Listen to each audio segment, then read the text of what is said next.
So, hello children. So, today let's continue the same chapter, health and diseases itself. So, in case there is a person suffering from a communicable disease, so communicable disease ಇಂದ suffer ಮಾಡುವಂಥ patient ಇದ್ದರೆ so ಅದನ್ನು ಹೇಗೆ prevent ಮಾಡಬೇಕು ಅವರಿಂದ the patient should immediately be shifted to a separate room or must be given separate articles of daily use to avoid direct contact and thereby spread of the disease. So ಅವ್ರನ್ನ ಒಂದು separate ರೂಮಲ್ಲಿ ಬಿಟ್ಬಿಡಬೇಕು.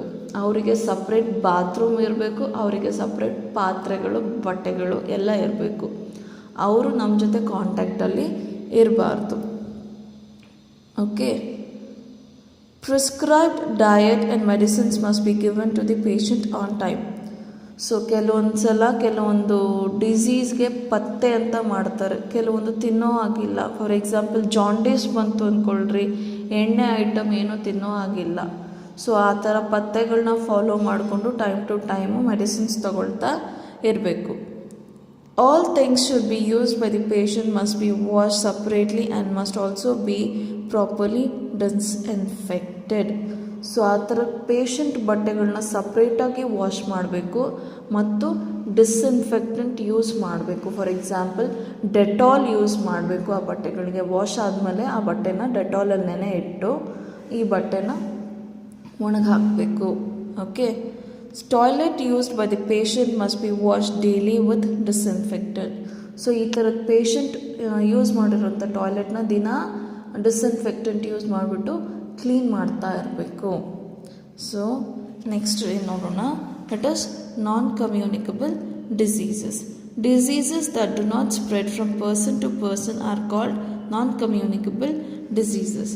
So ಕೆಲವೊಂದು disease ಮನುಷ್ಯರಿಂದ ಮನುಷ್ಯರಿಗೆ ಹರಡೋದಿಲ್ಲ. ನಾನು ಆವಾಗಲೇ ಹೇಳಿದೆ, BP ಅಥವಾ ಶುಗರು ಅಥವಾ ಹಾರ್ಟ್ ಪ್ರಾಬ್ಲಮ್ಸ್ ಈ ಥರದ್ದೇನು ಮುಟ್ಟೋದ್ರಿಂದ ಅಥವಾ ಅವ್ರ ಪಕ್ಕದಲ್ಲಿ ಕೂತ್ಕೊಳ್ಳೋದ್ರಿಂದ ಬರೋದಿಲ್ಲ. So they are caused either due to functional disorders of an organ or deficiency of certain vitamins or minerals in the body. So ಇದು ಹೇಗಾಗುತ್ತೆ?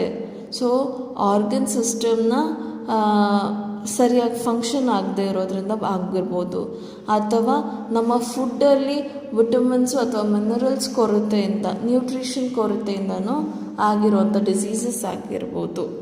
So heart disorders, diabetes, high blood pressure, paralysis, etc. are caused due to malfunctioning of an organ. So ಈ ಎಲ್ಲ diseases ನಮ್ಮ organs ಚೆನ್ನಾಗಿ ಕೆಲಸ ಮಾಡದೇ ಇರೋದ್ರಿಂದ ಆಗುವಂಥ ಒಂದು disease. Organ system or a body part, ಆರ್ಗನ್ನೇ ಆಗಿರ್ಬೋದು ಅಥವಾ ಆರ್ಗನ್ ಸಿಸ್ಟಮೇ ಆಗಿರ್ಬೋದು ಅಥವಾ ಬಾಡಿಯಲ್ಲಿ ಯಾವುದೇ ಪಾರ್ಟ್ ಆಗಿರ್ಬೋದು. Okay. People suffering from these diseases need medical attention and a change in lifestyle. So ಈ ಥರ ಒಂದು ಡಿಸೀಸ್ ಇರುವಂಥ ಜನ ಅವರ ಬಾಡಿಯ ಸರಿ ಮಾಡ್ಕೊಳ್ಳೋದಕ್ಕೆ ಕೆಲವೊಂದು ಬದಲಾವಣೆಗಳು ಅವರ ಲೈಫ್ ಸ್ಟೈಲಲ್ಲಿ ಚೇಂಜ್ ಮಾಡ್ಕೋಬೇಕಾಗುತ್ತೆ ಮತ್ತು ಡಯಟ್ ಪ್ಲ್ಯಾನ್ನಲ್ಲಿ ಚೇಂಜ್ ಮಾಡ್ಕೋಬೇಕಾಗುತ್ತೆ. There are also certain non-communicable diseases caused due to deficiency of certain vitamins or minerals in the daily diet. So ಸೊಪ್ಪು ತಿನ್ನಲ್ಲ, ತರಕಾರಿ ತಿನ್ನಲ್ಲ, ಆಮೇಲೆ ಹಣ್ಣುಗಳು ತಿನ್ನಲ್ಲ, ಡ್ರೈ ಫ್ರೂಟ್ಸ್ ತಿನ್ನಲ್ಲ, ಈ ಥರ ತಿನ್ನಲ್ಲ ಅನ್ನೋರಿಗೆ ಈ ಥರ ಡಿಸೀಸಸ್ ಬರೋವಂಥ ಸಾಧ್ಯತೆಗಳು ತುಂಬ ಇದ್ದಾವೆ. So they are called deficiency diseases. So ಈ ಥರ ಫುಡ್ ಮುಖಾಂತರ ನಮ್ಮ ಬಾಡಿ ನೀಡ್ಸ್ನ ಪೂರೈಕೆ ಆಗದೆ ಇರೋವಂಥದ್ದಕ್ಕೆ ನಾವು ಡಿಫಿಷಿಯನ್ಸಿ ಡಿಸೀಸ್ ಅಂತ ಕರಿತೇವೆ. Treatment of such diseases require timely consumption of food rich in required nutrients. So ಕೆಲವೊಮ್ಮೆ ನಮ್ಮ ಬೋನ್ಸ್ ವೀಕ್ ಆಗೋಗಿರುತ್ತೆ. ಸೊ ಬೋನ್ಸ್ ವೀಕ್ ಆಗಬಾರ್ದು ಅಂದರೆ ಏನು ಮಾಡಬೇಕು? ಕರೆಕ್ಟಾಗಿ ಹಾಲು ಕುಡಿತಾ ಇರಬೇಕು. ಹಾಲು ಕುಡಿಯಲ್ಲ ಅಂದರೆ ಏನಾಗುತ್ತೆ? ನಮ್ಮ ಬೋನ್ಸು ವೀಕ್ ಆಗ್ತಾ ಬರುತ್ತೆ. So can you see the table in this book here? So these are some deficiency diseases. So you have a vitamin or a mineral here what are the food sources you get these minerals and vitamins, and what happens if we don't have these vitamins and minerals, and what to eat. Okay, so vitamin A, ಯಾವುದಾದ್ರಲ್ಲಿ vitamin A ಸಿಗುತ್ತೆ ನಮಗೆ? Milk, butter, carrot, sweet potatoes, dark coloured fruits such as green, red and yellow, capsicum, dark green leafy vegetables. So ಈ ಎಲ್ಲ ಫುಡ್ಡಲ್ಲೂ ನಮಗೆ vitamin A ಸಿಗುತ್ತೆ. So ನಮ್ಮ ಬಾಡಿಯಲ್ಲಿ ವಿಟಮಿನ್ ಎ ಕರೆಕ್ಟಾಗಿಲ್ಲ ಅಂದರೆ ಏನಾಗುತ್ತೆ? ನೈಟ್ ಬ್ಲೈಂಡ್ನೆಸ್, ಕತ್ಲಾಗ್ತಿದ್ದಂಗೆ ನಮಗೆ ಏನೂ ಕಾಣಿಸೋದಿಲ್ಲ. ಓಕೆ, ಸಾಯಂಕಾಲ ಆಗ್ತಿದ್ದಂಗೆ ಸೊ ನಮಗೆ ವಿಷನ್ ಲಾಸ್ಟ್ ಆಗಿಬಿಡುತ್ತೆ. Cannot see in dim light, darkness are in eyes, dry skin. So night blindness ಅಲ್ಲದೇ ಸ್ವಲ್ಪ ಕತ್ಲಾಗ್ತಿದ್ದಂಗೆ ಏನೋ ಕಾಣಿಸ್ದಂಗೆ ಆಗಿಬಿಡುತ್ತೆ. ಸೊ ಇದಲ್ದೇ ನಮ್ಮ ಬಾಡಿ ತುಂಬ, ನಮ್ಮ ಸ್ಕಿನ್ ತುಂಬ ಡ್ರೈ ಆಗೋದಕ್ಕೆ ಶುರು ಆಗುತ್ತೆ. ಸೊ ಏನೇನು ತಿನ್ನಬೇಕು? ಸೊ ಇದೆಲ್ಲ ನಥಿಂಗ್ ಬಟ್ ಇವೆಲ್ಲ ತಿನ್ನೋದ್ರಿಂದ ನಮಗೆ ವಿಟಮಿನ್ ಎ ಸಿಗುತ್ತೆ. ಏನಿದೆ? ಮಿಲ್ಕ್ ಇದೆ, ಬಟರ್ ಇದೆ, sweet potatoes, carrots, capsicum, cabbage and spinach, ಸೊಪ್ಪು. So the next one is the vitamin B1, sprouted beans, pulses, green leafy vegetables, milk, meat, fish and cereals. So ಈ ಎಲ್ಲ food ಸೋರ್ಸಸಲ್ಲೂ ನಮಗೆ B1 vitamin ತುಂಬ ಅಧಿಕವಾಗಿ ಸಿಗುತ್ತೆ. So B1 ನಮ್ಮ ಬಾಡಿಯಲ್ಲಿ ಸರಿಯಾಗಿಲ್ಲದೆ ಇದ್ದರೆ ಏನಾಗುತ್ತೆ? ಬೆರಿ. ಸೊ ಈ ಬೆರಿ ಅನ್ನೋದು ಏನೋ ಕೆಲವ್ರಿಗೆ ರಫ್ ಸ್ಕಿನ್ ಇರುತ್ತೆ. ಓಕೆ, ಆಮೇಲೆ ಜಾಯಿಂಟ್ ಪೇನ್ಸ್, ಸೊ ಮಂಡಿಗಳ ನೋವು, ಎಲ್ಲೆಲ್ಲಿ ಜಾಯಿಂಟ್ ಇರುತ್ತೋ ಅಲ್ಲೆಲ್ಲ ಪೇನ್ ಇರುತ್ತೆ. ಮಂಡಿ ಇರ್ಬೋದು, ಮೊಣಕೈ ಇರ್ಬೋದು, ಅಥವಾ ಆ್ಯಂಕಲ್ ಇರ್ಬೋದು, ಅಥವಾ ಸೊಂಟ ಭಾಗ ಇರ್ಬೋದು. ಎಲ್ಲೆಲ್ಲಿ ಜಾಯಿಂಟ್ ಇರುತ್ತೋ ಅಲ್ಲೆಲ್ಲನೂ ಪೇನ್ ಇರುತ್ತೆ. ಕ್ರ್ಯಾಕ್ಡ್ ಕಾರ್ನರ್ಸ್ ಆಫ್ ಮೌತ್, ಬಾಯಿಯ ಆ ಕಡೆ ಈ ಕಡೆ ಬದಿಯಲ್ಲಿ ಒಡೆದಿರುತ್ತೆ ಚರ್ಮ, ರಕ್ತ ಬರ್ತಾ ಇರ್ತದೆ ಕೆಲವ್ರಿಗೆ. ಸೊ ಈ ಥರದಕ್ಕೆಲ್ಲ ಏನು ತಿನ್ನಬೇಕು? ಸ್ಪ್ರೌಟೆಡ್ ಬೀನ್ಸ್ ತಿನ್ನಬೇಕಾಗುತ್ತೆ. ಆಮೇಲೆ ಸೊಪ್ಪು ತರಕಾರಿಗಳನ್ನ ತಿನ್ನಬೇಕಾಗುತ್ತೆ. ಹಾಲು, ಫಿಶ್ಶು, ಮೀಟ್ ತಿನ್ನೋಂಥವ್ರು ಮೀಟು, ಸೀರಿಯಲ್ಸ್ ಅಂದರೆ ಕಾಳು ಬೇಳೆಗಳು. ಸೊ ಇದನ್ನೆಲ್ಲ ಇಂಟೇಕ್ ತೊಗೊಳ್ಬೇಕಾಗುತ್ತೆ. Next is vitamin C. So citrus fruits ಅಂದರೆ ಯಾವ್ಯಾವ ಬರುತ್ತೆ? ನಿಂಬೆಹಣ್ಣು, ಆರೆಂಜು, ಮೋಸಂಬಿ, ಪೈನಾಪಲ್ಲು, ಟೊಮೆಟೊ. ಸೊ ಈ ಥರ ಹುಳಿ ಜಾಸ್ತಿ ಇರುವಂಥ ಒಂದು ಫ್ರೂಟ್ಸ್ ಅಥವಾ ವೆಜಿಟೇಬಲ್ಸಲ್ಲಿ ನಮಗೆ ವಿಟಮಿನ್ ಸಿ. ಮಾವಿನಕಾಯಿ ಇರ್ಬೋದು. ಓಕೆ, ಸೊ ಮಾವಿನಕಾಯಲ್ಲಿ ಕೂಡ ವಿಟಮಿನ್ ಸಿ ಅಧಿಕವಾಗಿರುತ್ತೆ. ಹುಣಸೆ ಹಣ್ಣು. ಓಕೆ, ಆಮೇಲೆ ಸೊಪ್ಪುಗಳಲ್ಲಿ ಹುಳ್ಸಿಕ್ಕ ಅಂತಾರೆ, ಆ ಸೊಪ್ಪು. ಸೊ ಈ ಥರದ್ದೆಲ್ಲ ಇದರಲ್ಲಿ ನಮಗೆ ವಿಟಮಿನ್ ಸಿ ಸಿಗುತ್ತೆ. ಸ್ಕರ್ವಿ ಅಂದರೆ ಏನು? Bleeding ಗಮ್ಸ್ and swelling in joints. So ನಮ್ಮ ಬ್ರಷ್ ಮಾಡಬೇಕಾದ್ರೆ ನಮ್ಮ ಗಮ್ಸಿಂದ ರಕ್ತ ಬರೋದಕ್ಕೆ ಶುರು ಆಗುತ್ತೆ. ಸೊ ಈ ಥರದ್ದೊಂದು. ಆಮೇಲೆ ಜಾಯಿಂಟ್, ಸೊ ಈ ಭಾಗ ಒಂದು ಜಾಯಿಂಟು, ಈ ಭಾಗನೂ ಒಂದು ಜಾಯಿಂಟು. ಸೊ ಈ ಥರ ಜಾಗದಲ್ಲೆಲ್ಲ ದಪ್ಪ ಆಗುವಂಥದ್ದು, ಊದ್ಕೊಳ್ಳೋ ಅಂಥದ್ದು. ಸ್ವೆಲ್ಲಿಂಗ್ ಅಂದರೆ ಊದ್ಕೊಳ್ಳೋ ಅಂಥದ್ದು. Difficulty in healing the wounds.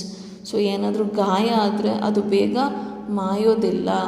So ಆ ಥರದ್ದು ಒಂದು ಡೆಫಿಷಿಯನ್ಸಿ ಆದರೆ ಈ ಥರದೊಂದು ರೋಗಗಳನ್ನ ನೋಡ್ತೀವಿ. ಸೊ ಇಲ್ಲಿ ನಿಮಗೆ ಆರೆಂಜಸ್ಸು, ಟೊಮೆಟೋಸ್ ಇದೆ. So next is the vitamin D. So vitamin D, butter, ghee, groundnut oil, eggs, meat etcetera. So ಇವೆಲ್ಲ sources of vitamin D. The best sources early morning sunshine. So ಇದಕ್ಕೆ ನಿಂತ್ಕೊಂಡ್ರೆ vitamin D ಚೆನ್ನಾಗೇ ಸಿಗುತ್ತೆ. ನಮ್ಮ bones strong ಆಗ್ತವೆ. Rickets ಅಂದರೆ ಏನು? Soft bones ಇರೋದನ್ನು ರಿಕೆಟ್ಸ್ ಅಂತ ಹೇಳ್ತಾರೆ. Soft bones that bend easily. So ಚಿಲ್ಡ್ರನಲ್ಲಿ ಜಾಸ್ತಿ ಕಾಣ್ತಾ ಇರುತ್ತೆ ಇದೆಲ್ಲ. So brittleness of bones. So ಮಕ್ಕಳಲ್ಲಿ ಸಾಫ್ಟ್ ಬೋನ್ಸ್ ಆಗುತ್ತೆ, ದೊಡ್ಡವರಲ್ಲಿ ಬ್ರಿಟಲ್ನೆಸ್ ಜಾಸ್ತಿ ಆಗುತ್ತೆ. ಸೊ ಸ್ವಲ್ಪ ಮನೇಲಿ ಯಾರಾದರೂ ದೊಡ್ಡವರಿದ್ದಾಗ ಎದ್ದು ಮೈ ಮುರಿದಾಗ ಕಟ್ರ ಅಂತ ಸೌಂಡ್ ಬರ್ತಾ ಇರುತ್ತೆ. ಆ ಥರ ಸೌಂಡ್ ಬರುವಂಥದ್ದು ಬ್ರಿಟಲ್ನೆಸ್ ಅಂತ ಹೇಳ್ತಾರೆ. ಓಕೆ, ಸೊ ಈ ಎಲ್ಲ ಫುಡ್ ತಿನ್ನೋದ್ರಿಂದ ನಮಗೆ ಈ ರಿಕೆಟ್ಸ್ ಅನ್ನೋದನ್ನು ತಡಿಬೋದು. Next we have calcium and phosphorus. So ಎಲ್ಲೆಲ್ಲಿ ಸಿಗುತ್ತೆ? ಮಿಲ್ಕ್ ಮತ್ತು ಮಿಲ್ಕ್ ಪ್ರಾಡಕ್ಟ್ಸಲ್ಲಿ, ಸೊಪ್ಪು ತರಕಾರಿಗಳಲ್ಲಿ ನಮಗೆ ಕ್ಯಾಲ್ಶಿಯಮ್ ಮತ್ತು ಫಾಸ್ಫರಸ್ ಸಿಗುತ್ತೆ. So defective and weak bones, poor teeth and bad breath. So ಕೆಲವರು ಮಾತಾಡಿದ್ರೆ ಸಾಕು ಬಾಯಿಂದ ಕೆಟ್ಟ ವಾಸನೆ ಬರ್ತಾ ಇರುತ್ತೆ. ಸೊ ಬ್ರಷ್ ಮಾಡ್ದಂಗೆ ಇರೋದ್ರಿಂದ ಕೂಡ ಆಗಿರ್ಬೋದು. ಸೊ ನೀಟಾಗಿ ಬ್ರಷ್ ಮಾಡದೇ ಇದ್ದರೂ ಬಾಯಿಂದ ವಾಸನೆ ಬರ್ಬೋದು. ಅಥವಾ ಕ್ಯಾಲ್ಶಿಯಮ್ ಮತ್ತು ಫಾಸ್ಫರಸ್ ಡೆಫಿಷಿಯನ್ಸಿಯಿಂದನೂ ಈ ಥರ ಕೆಟ್ಟ ವಾಸನೆ ಬರ್ಬೋದು. ಹಲ್ಲು ಗಟ್ಟಿ ಇರೋದಿಲ್ಲ. ಸೊ ಬೋನ್ಸ್ ಕೂಡ ವೀಕ್ ಆಗಿರುತ್ತೆ. ಸೊ ಈ ಥರ ಕಂಡೀಷನ್ಸಿಂದ ಸೊ ಇದನ್ನು ಸರಿ ಮಾಡ್ಕೊಳ್ಳೋದು ಹೇಗೆ? ಈ ಎಲ್ಲ ಫುಡ್ಡನ್ನು ನಾವು ಕನ್ಸ್ಯೂಮ್ ಮಾಡಬೇಕು.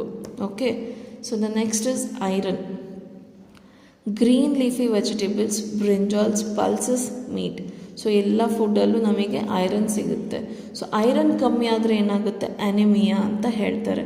ಸೊ ಅನಿಮಿಯಾ ಆದರೆ ಏನಾಗುತ್ತೆ? ನಮಗೆ ಫೆಟೀಗ್ನೆಸ್ ಬರುತ್ತೆ, ಟಯರ್ಡ್ನೆಸ್ ಬರುತ್ತೆ, ಪೇಲ್ನೆಸ್ ಆನ್ ಫೇಸ್ ಬರುತ್ತೆ. ಸೊ ಮೈಯಲ್ಲಿ ರಕ್ತ ಕಡಿಮೆ ಆದರೆ ಏನಾಗುತ್ತೆ? ಸೊ ಒಂಥರ ಬಿಳಿಚ್ಕೊಳ್ತಾರೆ.